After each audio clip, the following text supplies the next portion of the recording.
Assalamualaikum warahmatullahi wabarakatuh. Salam sejahtera bagi kita semua.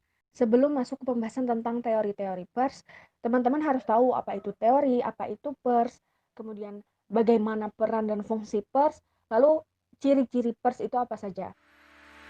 Secara etimologi, pers ini artinya adalah tekan atau cetak. Kalau secara terminologi, pers ini artinya media massa cetak yang disingkat menjadi media cetak. Nah, pengertian pers ada dua, yaitu pengertian luas dan juga sempit. Nah, pengertian secara luasnya itu meliputi segala penerbitan, juga termasuk media massa elektronik, radio siaran, dan juga televisi. Nah, sedangkan pengertian sempitnya hanya terbatas pada media massa cetak seperti majalah, kemudian surat kabar, dan juga buletin. Nah, jadi teman-teman, selanjutnya di sini kita membahas tentang fungsi dan peran pers. Jadi fungsi dan peran pers itu sudah diatur dalam Undang-Undang Nomor 40 Tahun 1999 Pasal 6. Jadi fungsi pers itu sebagai media informasi, pendidikan, hiburan, kemudian penghubung antara masyarakat dengan pemerintah atau sebaliknya, kontrol sosial, dan juga sebagai lembaga ekonomi. Nah, kita lanjut ke pembahasan selanjutnya tentang ciri-ciri pers. Menurut Baswich, ada 5 ciri dari pers, yaitu publisitas, universalitas, periodisitas, aktualitas, dan komersialitas. Terdapat 4 teori pers yang ditemukan Siebert, Patterson, dan Schramm, yakni yang pertama ada teori sistem pers otoriter, yang kedua teori sistem pers bebas, yang ketiga teori sistem pers tanggung jawab sosial, dan yang keempat teori sistem pers Soviet. Lalu, Dennis McQuail menambahkan 2 teori lagi, yakni yang pertama teori sistem pers pembangunan, dan yang kedua teori sistem pers demokratis partisipan. Untuk pembahasan lebih lanjut tentang pengertian dari teori-teori ini akan dibahas setelah ini.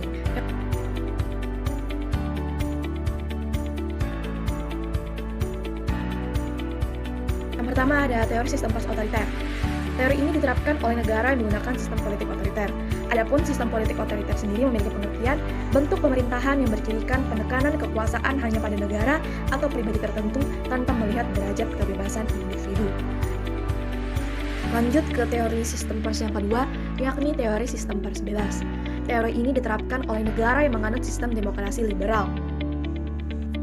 Adapun pengertian sistem politik liberal yakni liberalisme mencita-citakan suatu masyarakat yang bebas yang dicirikan oleh kebebasan berpikir bagi para individu. Jadi, menurut mereka kebebasan dan persamaan hak adalah nilai politik yang utama. Lalu, yang ketiga yakni teori sistem pers tanggung jawab sosial. Teori ini terbentuk karena teori sistem pers bebas dianggap telah melenceng dari tujuan kebebasan pers yang sebenarnya dan tidak mampu melindungi kepentingan masyarakat umum.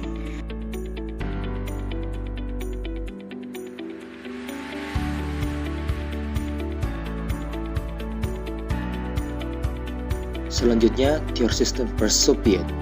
Teori ini berpendapat bahwa negara memiliki kekuasaan absolut untuk mengontrol media apapun untuk keuntungan atau manfaat bagi masyarakat.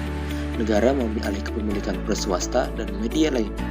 Adapun selanjutnya, teori sistem pers pembangunan, yakni teori sistem pers ini muncul pada tahun 60-an dan banyak digunakan di negara-negara berkembang.